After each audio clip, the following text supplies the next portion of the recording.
Hi! The code we analyzed so far is very easy, but let's do something a little bit more complicated. We could increase the complexity of the code just by adding some conditional branches. A very easy approach in this case is to calculate the best, worst, and average case for the operational intensity.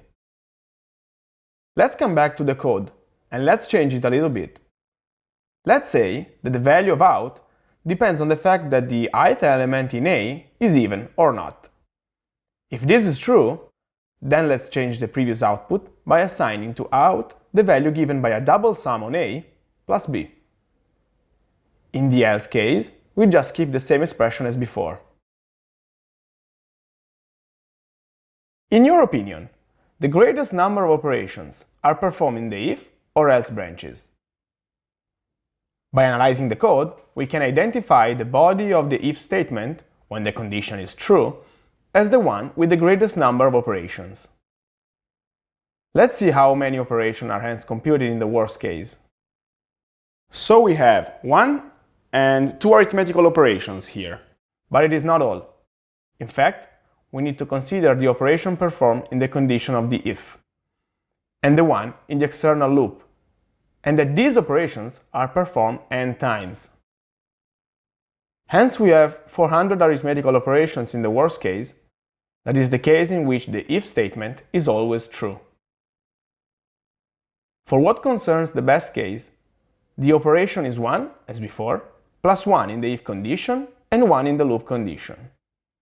Hence, 300 operations for the best case and 400 for the worst one. The operation of comparison here are the same both in the worst and best case, as they concern the external loop and the if condition that is always needs to be evaluated.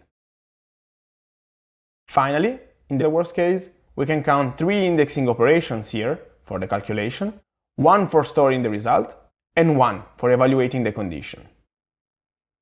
We can count here 500 operations in the worst case.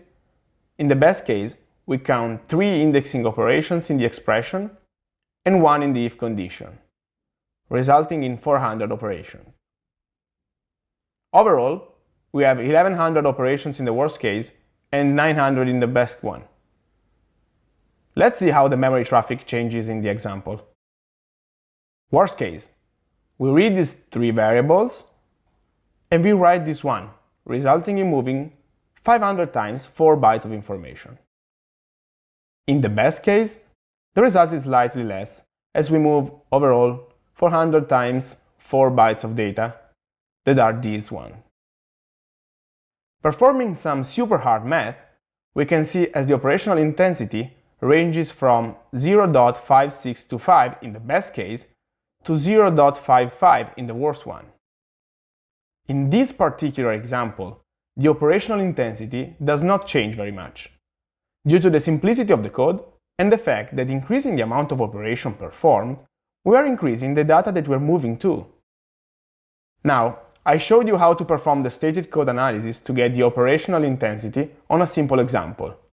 Now it is your turn. As an exercise, try to compute the operational intensity of the compute matrices function in the Smith-Waterman code. Then we will use that operational intensity to predict system performance via the roofline model.